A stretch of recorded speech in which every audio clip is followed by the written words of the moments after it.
So, good afternoon, everyone. Welcome to the New York Latino Film Festival's Digital Futuro Conference. As an advisory board member for the New York Latino Film Festival and a business banker for Keybank, I'm honored to moderate El Futuro is Financial, presented by Keybank this afternoon. This panel is about financial empowerment for creatives, entrepreneurs, and those who just need clarity on planning their financial future. Today, we'll hear from three amazing professionals who will share their experiences, tips, and share some great topics, which will include mindset and culture, practical tools for budgeting, savings, and planning, creating a long-term vision, and professional support. If I can kindly have today's panelists join me today for an introduction. I'll first start off with Jessica Rivera, founder and owner of JR Coaching and Consulting.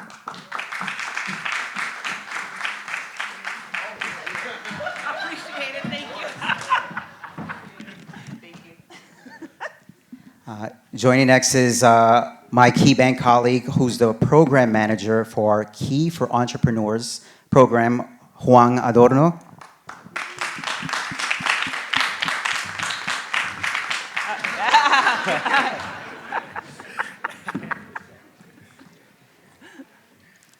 And followed by Andres Ugarte, who's the founder and CEO of Copilot Money.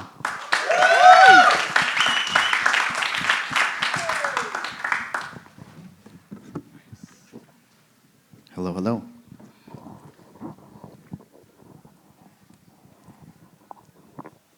So this afternoon, we'd like to take a moment to learn a bit more about our speakers today. Starting with ladies first, with Jessica. Can you please share who you are and what you do? Thank you. Thank you for being, I'm happy to be here, excited to be here. Jessica Rivera. I am an executive coach, and to put it plainly, I really help entrepreneurs like yourself fix the most complicated thing and the thing that gets you stuck the most, which is communication.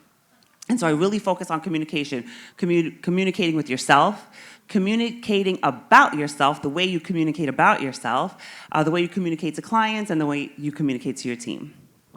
Excellent. Thank you for joining us. Juan? Testing, testing. I'm Juan Adorno. Steven is my colleague at Keybank. My role is a program manager. I'm building out a new program for Keybank, Key for Entrepreneurs. And the program has three pillars. It's around engagement, education, and empowerment. Education is about programming, similar to this event. We focus a lot on financial education, where the education-focused, the way we approach relationships is through education first. And then lastly is empowerment. There are specific tools and resources that are important for entrepreneurs. And so those are the components of the program that I'm building. Thank you, Juan. Andres? Hi, everyone. I'm Andres, originally from Chile. I started Copilot Money 6.5 years ago, and the TLDR of what we do is we help people aggregate all of their finances in one place so they can see how they're doing, how much they're saving, or if they need to make any adjustments. Excellent, thank you. So it's just amazing to have these three professionals here to bring their perspectives and share some of their experiences and advice for our audience today. So now that we know a little bit more about your work, I'm curious to know, what's the most rewarding part of what you do? And I'll start with Andres. There's a few things that are pretty rewarding about starting a company and having a team and having a product, but I would say it's the messages we get every day from users. We have a channel in our Slack, which is our internal communication platform, where we share some of the messages that our users are sharing with us, and they are so appreciative of the work we do. They usually send us like a very long block of text that's like about how they've been able to regain control of their financial life, which is such a big part of everyone's life, through the work that we're doing. So I would say that's pretty rewarding. Excellent. Appreciate you sharing that. Juan? Yeah, the most part about my job, I think, is Favorite part of my role, I think, is the education piece, right? When you think about finance, banking, sometimes like, education is not the first thing that comes to mind. That's my style of business because, for example, before Keybank, I dealt a lot with like lending and capital, right? Hard lending, hard money. However, what I have found was that what actually is even more important is the education piece. You could put a loan on somebody's balance sheet, and it may actually be detrimental to their business and their personal finances. And so when I found the opportunity when I was recruited to go to Keybank, I was really appreciative of their education first style of establishing financial relationships. So that's the part I appreciate the most. Thank you, Juan, for sharing. Jessica? Thank you. So education, I would say, I know you said it's first, but we're going to disagree. It's okay to disagree on this panel, but I'm going to say mindsets first, and then education is second, or maybe it's 1 and 1A, because when we don't have the mind, we think about losing weight. We know what to do. We know what to do. We have to eat better, and we have to go into the gym. So there's a lot of information out there. I think being able to sift through the information, which education and access, I think is even more important, but understanding that you have the ability to do what you want to do. And so my favorite part about my job is seeing transformation. Mainly because, so before I was an entrepreneur, I was also in banking. I was in corporate business-to-business sales. And seeing my team, when I was able to finally stop managing and start coaching, and I saw my team transform, I was like, oh my gosh, like that just filled my heart. And so now I do it on a bigger scale and with more people, and that just fills me every day. That's what's great about having professionals from various backgrounds. You have a meeting of the minds, and everyone has their perspective of how things come together. So thank you for sharing that. So now that we've heard your personal journeys, let's explore how mindset, cultural values shape financial confidence and leadership. Juan, in your opinion, how do cultural or community values influence how we think about money? It's an interesting question, and I can really approach it from a lot of different angles. Right? When we talk about culture, it's a loaded word, right? So I'm Latino, right? So there's certainly experiences that I can speak with respect to being a Latino, but I think the culture that I really want to highlight is actually being an inner city kid growing up in the Bronx, right? And also being American, right? We live in a consumer-driven society, and so growing up, there were certain kids that when we got our summer youth paychecks, we went and we bought Jordans, and then there was others that we put a little money in the piggy bank, right? It starts back then. So what I feel is my best response to that question is really around addressing this consumerism mindset, and kind of just being really mindful and intentional with what we're doing with our money, and making sure that money at the end of the day is just a tool. So how are we utilizing that tool and our best benefit for the long term? So that's how I would address that question is being mindful of everything in our society that's driving us to be more consumeristic, thinking beyond that, aligning your mindset to that. I clearly made that up on the spot. That's cool though. No, but it is really important though. But it's really having being able to make the right financial decisions for your best interest. Thank you, Juan. And I can definitely relate to that. Growing up in the Bronx, in NYCHA housing, just your environment is definitely something that gets involved in the process. And I remember getting my first credit card offer at campus, Lehman College, and boy, did that put me into a lot of trouble. But thankfully, that's no longer allowed. So mindset definitely comes to that, and as well as in environment. So Jessica, getting to financial freedom or simply taking an idea to the next level also requires mindset. What advice do you give leaders who feel stuck or unsure of their long-term vision? Yeah, I think the first thing you need to do is figure out what is my vision. Many people know that they feel stuck. Many people know that they want change, but a lot of people are not willing to do and make the change. And so they look for outside things instead of looking within and realizing, okay, well, what is it that I need to change? Maybe I need to change my environment. Maybe my homeboy, homegirl from back in the day is not good for me anymore. And we know that internally, but sometimes it's hard to let people go. And so I think really understanding, okay, well, what is my vision for myself first? It's not what I want, it's more who do I want to become? And then understanding, once I understand, okay, I want to become the person who's financially free, I want to become the person who's the best entrepreneur, I want to become the best actress, best actor, best, whatever it is, then reverse engineer that. Now, what are the action steps that I need to actually take to get there? I have to change my environment. I have to change the way that I think. I have to change the way I think about myself, the way I think about others, all of those things. So really understanding, well, what is my vision? Who do I want to become? I want to become a better, really on a person level, like a better friend, a better parent, a sibling, a better son. And then what are the action steps that I need to take to actually get there? Excellent. So I'm definitely hearing a lot of mindset and also self-reflection when it comes to converting things into actionable items. Andres, budgeting can feel restrictive at times. How do you reframe it so it feels empowering rather than limiting, especially for people balancing creative projects and financial uncertainty? That's a great question. And I think building from your answer, Jessica, in order to change, you first need to face reality. And it is so hard for us as consumers to face reality when it comes to our finances, just because it's almost impossible if you have more than one credit card, more than one checking account, to know how much you're spending, to know the fees if you don't pay your credit card in full every month. It's just like so complex. And I'm probably speaking for everyone here, you end up having multiple credit cards, you end up having accounts here and then Venmo, and like there's money that you're moving all over the place. And if you don't have the right information, if you don't have visibility into what is happening with your finances, it's just like impossible to like see if you need to change anything about it. So that's kind of like what we try to do, is basically help people reclaim their own financial data. That some banks use to sell you more things that you don't need for your own benefit.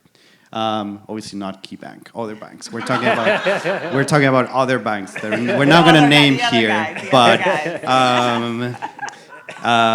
no, like I really believe that information is power, and we as consumers don't have usually that power to make better financial decisions. On to your question about budgeting, we've looked at a lot of like market data, like marketing data, and also like research. And actually, the people who do well financially are the ones who are budgeting. And we tend to think of budgeting, for folks who are just trying to make ends meet, it's like actually like a really good tool that a lot of successful people use. And it's really not about limiting yourself and worrying too much about money. That's something we get of like, I don't want to think about money. I want to like just live my life. But actually, if you don't track your spending, if you don't have budgets, you end up worrying more about money because you don't know if you're spending too much, if you're saving. Whereas if you have a budget and you know how well you're doing, you actually stop worrying about money. And you stop thinking all the time about whether you're doing well or not this month. And if you're someone who's starting a business or doing something entrepreneurial or like doing anything that's beyond your own personal money, it's really important to try to keep those things separate.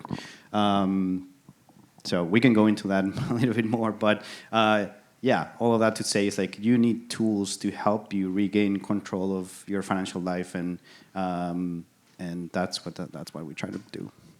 Thank you. Definitely tools and discipline is needed, especially in the world we live in today with social media, constantly pushing instant gratification, instant success. I think it's important to have these tools and resources available. I'm actually sad because I brought like 10 products I wanted to sell you at the end of the conference, so I think I'll scale back to 2. Just kidding. So with mindset in place, let's move into practical strategies for budgeting, saving, and scaling a business. Andres, freelancers and creators often juggle multiple streams of income. Which co-pilot features would you suggest as most helpful? That's a great follow-up question. And by the way, you can use any app out there for tracking your finances. Anything is better than not tracking your finances. So I'm not here to sell you like our product. We're just one of the ones out there. Obviously, I believe strongly that we're the best out there. But if you end up using Rocket Money or anything, please go ahead, do it. Anything is better than not knowing. And if you're, what was the question again? No worries, I repeat, we have some pretty lengthy questions here. So which co-pilot features would you suggest as most helpful? And I didn't complete the question, so forgive me. Yeah. For staying organized and making better Yeah. financial decisions. Yeah, I mean, as someone who started a business with my own funds in the early days, I mean, it was just me, so I wasn't paying myself a salary. But I definitely started to spend things that are for the business from my own account. So that's one of the things that I think we do really well, is that we have a separate category of spending for your work expenses. And we don't mix that with your personal expenses, so you can keep them separate. And you can see how well you're doing with your budgets for all your personal stuff. But then if you're spending on a business and you need to keep track of that for tax purposes, we do that automatically. So I would say that's the best feature we have. Thank you so much for that. We have to make sure that we all download the application before today's panel. So one, Andres' resources is very useful for everyone here today. Let's talk savings. What are some realistic ways to start saving? And sometimes if you're in that situation of living paycheck to paycheck. Yeah, so I see budgeting and saving going hand in hand. And I want to preface what I'm saying with there could be those scenarios where literally it's a matter of math, where what comes in and what goes out nets out to zero, right? So let's be realistic, and sometimes that is the scenario. However, what I have found is that even this concept of paycheck to paycheck, when you really look at your line items at the end of the month, it's important to go item by item and really question for yourself, like, do I really need this, right? You may be saying you're living paycheck to paycheck, but then what I have found is that when you actually go item by item, like, do you really need to be spending $50 a month in Starbucks? It's personal choices, right? It's personal, right? But having those, number one, it starts with clarity, onto what Andres says. Right? Number one is, this is for business owners, non-business owners, I think just for adults. You need to know at the end of the month what's coming in and what's going out. That's fundamental, that needs to, that needs to be a part of the process, right? Now, that excess is, by definition, can be savings, right? There is a concept that we, on the financial education side of things on Keybank, as part of our financial education materials, we speak about the 50-30-20 concept, which is that you want to be aiming towards, 50% of your income will go towards your core expenses, 30% towards your wants, because we still want to live life a little bit, right? And that remaining 20% will go towards paying down debt and or saving. Now, with respect to savings, my personal approach is that the first aspect of savings is for emergencies. We all can, that emergencies can happen to anyone. The rule of thumb is 4 to 6 months of expenses, because we know it takes time to get a job, or things can happen. I'm a little bit on the conservative side. I would say 7 to 9 months, just because this economy, we know it's not easy out there right now, right? So just to summarize those concepts is, as a baseline, we need to know what's coming in and what's going out every month. We need to have that down lock. For the business owners in the room, Andres mentioned it, and I think this is critical, because I see too many business owners intermingle their personal finances with their business. That's a huge no-no. You want to have a separate bank account for your business. One thing that I would say, if your bank has that feature that enables you to download your like in an Excel sheet your expenses, that's critical, right? That's critical to try to utilize that. The other thing that I'll throw out there as well is many banks offer some form of feature that's like automatic savings. So after you do your analysis and you figure out how much is that excess that you have every month, even if it's $20, it goes a long way over time. Automate as much as possible, because that takes the discipline out of the equation and it just kind of happens for you. I also recommend the same thing for expenses. As many expenses that you can automate as possible, I think that's very practical as well.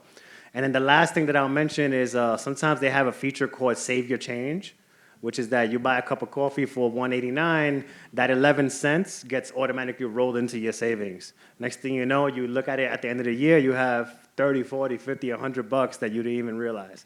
So hopefully you could take some of those tips back home and incorporate it into your personal finances. Thank you, Juan.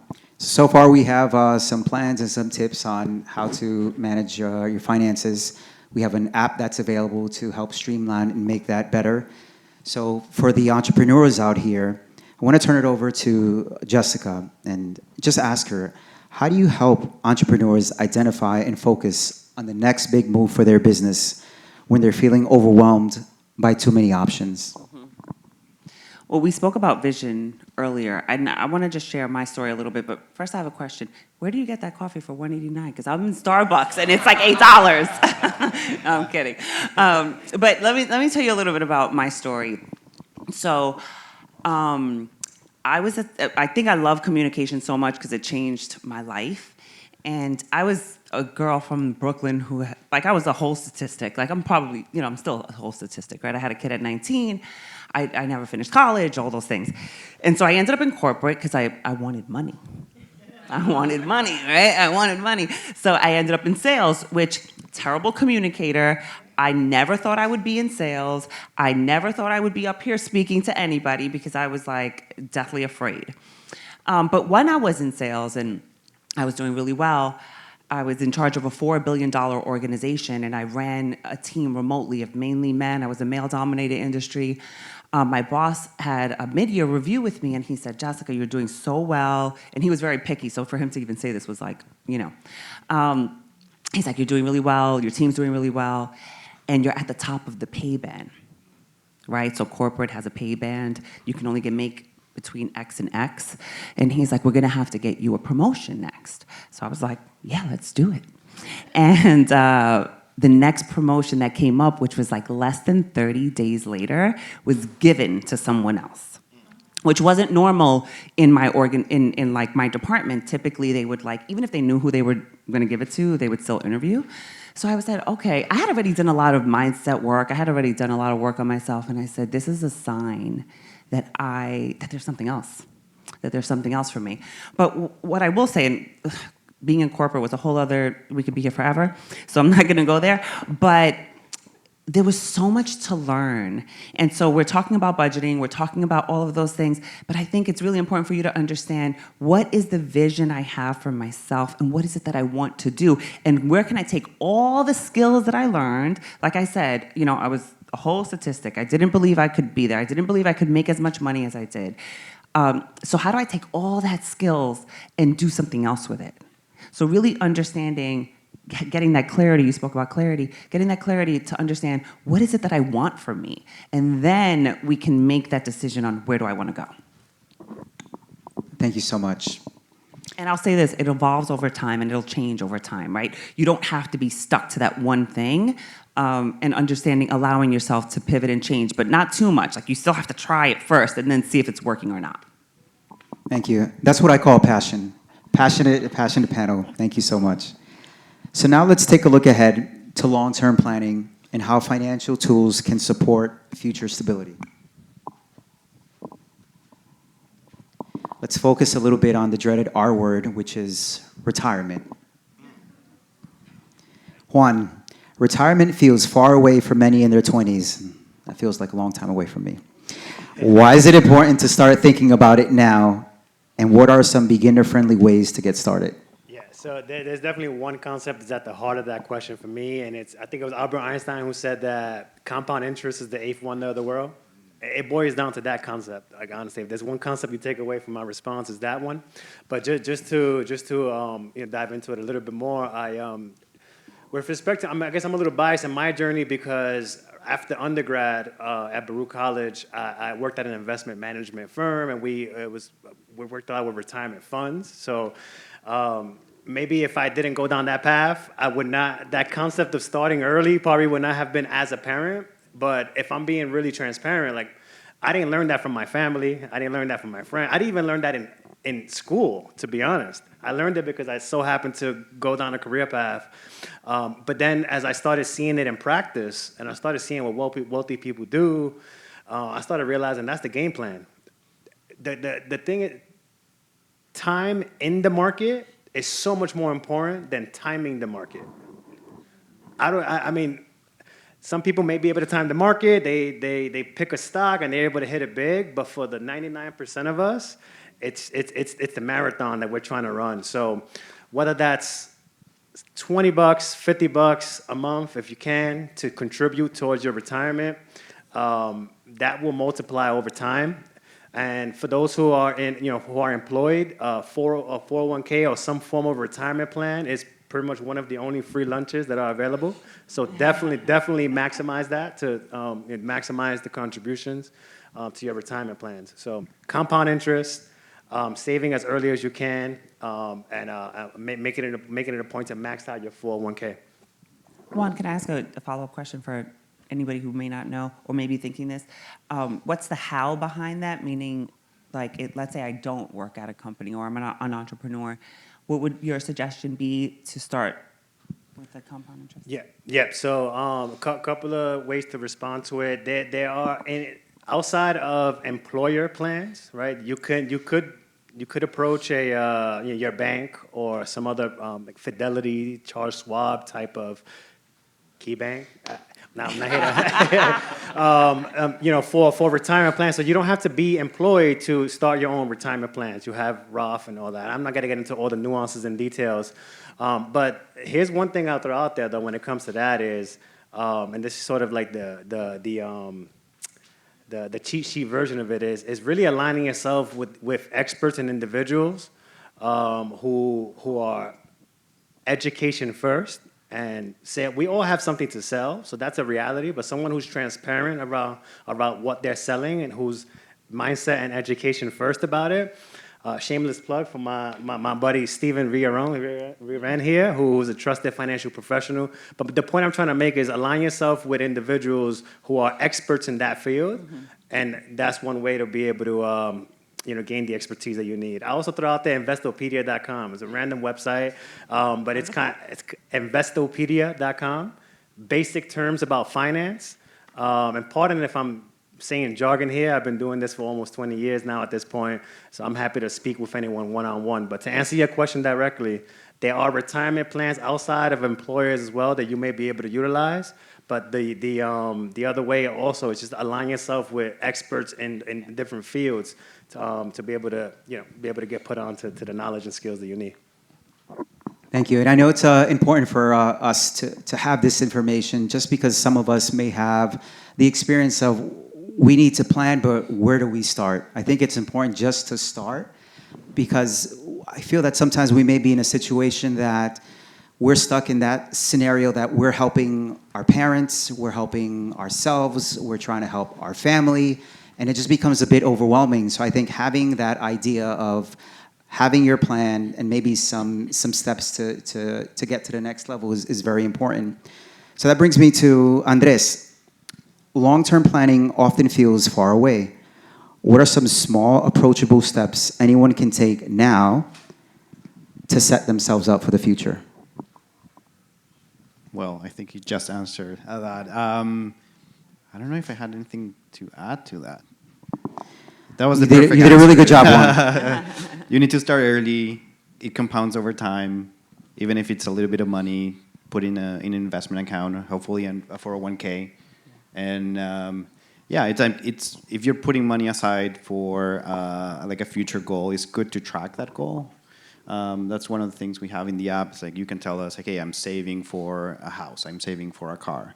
Like every month, it's gonna tell you how you're progressing. So it gives you a little bit of that positive reinforcement that we get when we buy things to tell you like, hey, you're getting closer and closer to your goal. So that's maybe the only thing I would add. It's like reward yourself by saving for the future. I appreciate that. And I think it's having the capability to see it is important and something that your app provides. Jessica, so planning is something that you help your clients with. What advice would you give to entrepreneurs ready to scale their business but unsure how to delegate or even build the right team? Yeah, building a team is key when you think about growing and scaling. And really understanding, we were having a good conversation around teams just a little while ago, and it really does go back to understanding your own communication style and where you lack, and a lot of self-reflection. And I work with leaders of big organizations, of boutique organizations, and even some entrepreneurs, and really understanding, it really goes back to really understanding you first. And there's a lot of talk about, like, I'm going to keep my peace, right? I'm going to protect my peace. But in my mind, it's like, let's step into your power and start asking people, wait, what's really going on here? What are you really trying to say? Like, let's just have a real conversation around what you think the problem is, but it really starts with you asking questions, and it starts with you listening. And so when we can have those tougher conversations and really understand, okay, wait, what part am I playing here? If I want to grow and scale a business, it will take people. It takes clients, it takes team, it takes people to help you. So really being vulnerable, being able to release some of that instead of thinking, I need to do it all. And I think that that's a huge mindset shift for a lot of people, and people of color and Latinos, frankly, because we feel like it feels weak to ask for help. And that is where the power is. The power is within communities, and it's within people helping you. And so you really can't, what's the saying? You want to go fast, do it alone. You want to go far, do it with people. Do it together. There we go. Yeah. Thank you.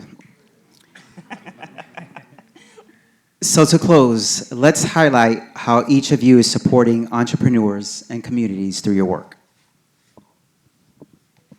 Andres, you founded Copilot Money. Can you share the experience that inspired you to create it and the gap or challenge you were hoping to address?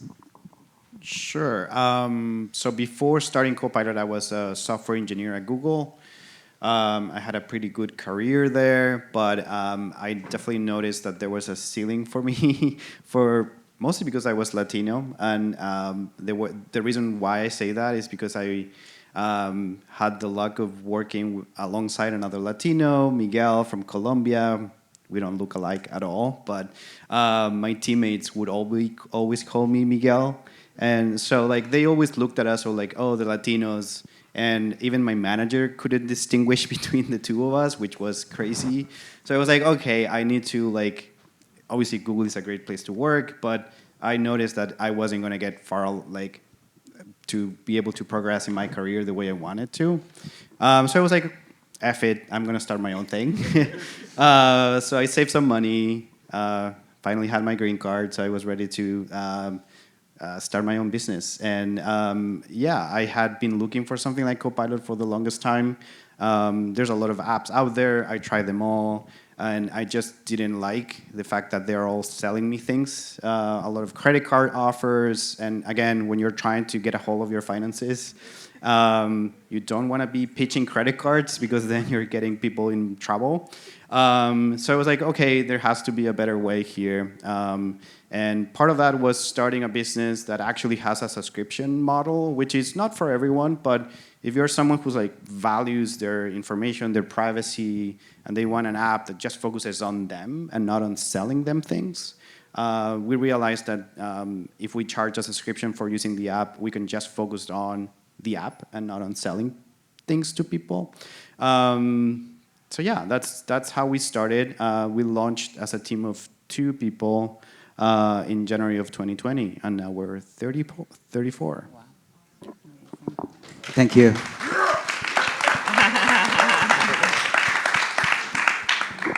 So I think we have a couple of minutes left. So one, how does your work specifically impact entrepreneurs or solopreneurs in our community? Yeah, I'll give an example. Earlier this year, we organized what's called a Small Business Accelerator Program in Cleveland. Basically, we partnered up with a couple of community organizations, and we brought together 35 entrepreneurs from the community. Think contractors, caterers, restaurant owners, businesses from the communities of Cleveland. And we helped them through a multi-month education series, as well as networking opportunities where they learned everything from the basics of financials. What is a loan? personal finances, credit. And by the end of it, literally 100% reported that they learned something new that can directly impact their personal and their business finances and their overall business, right? So that's just one concrete example of a program that we ran in Cleveland, and looking to bring that over to New York and across the footprint, because I'm building up a national program for Keybank. So the focus of my work is all entrepreneurs, but we do have a lens for businesses in the community. Because one thing, for those who may not be aware, there's something called the Community Reinvestment Act. It's basically the bank's responsibility to regulators to make sure that we're offering value to businesses across all communities, with a little bit of a focus on businesses within what they classify as low to moderate income communities. And that touches on a lot of, a whole range of entrepreneurs. So that's what my program is about. And that's just one example of the type of work. Thank you, Juan. And Jessica, as founder of JR Coaching and Consulting, can you share what inspired you to create it and what gap or challenges you were hoping to address? Yeah, I think I spoke a little bit about that before, but I want you to think about you, right? I want you to think about you. So you spoke about retirement feeling far away. I feel, well, I don't know if I'll ever retire, but I just turned 50 this year. So it feels like, yeah. So I think the time clock feels like time is like on my neck right now. So I just feel like I need to go hard. And so I feel emotional. But I think you need to look at you and say, where is it that you need to go hard? Because time feels like so far, but I just feel like I'm making so much impact right now, and it took me so long to wake up. I feel like I didn't wake up until I was like in my 40s, like early 40s. And so it's like, I want you to think about you and think about where is it that you need to go harder for you. I think it was Jim Rowe that said, work harder on yourself than you ever do on your job. So I don't care if you own your own business, work harder on yourself, because that's where you're going to make impact. And everybody wants to help somebody else, but you have to help yourself first. So I want you to think about you. Where is it that you can go hard for you first before you help anyone else? I don't care if you, even if, and I have kids, so I say this in a loving way, even if you have kids, work harder on yourself and do whatever you want to do first. Because especially I see in the Latino community, it's like we're so like worried about what everybody else thinks. And I work with Latinas all the time, and it's like I need to shake them, because you need to figure out what you want first. Forget about mom, forget about dad, forget about the kids. What do you want? Because you're showing your people what to do. And I want you to be the example in your own communities about, you know what, let me take care of me first before I do anyone else, and then really go hard for whatever you want.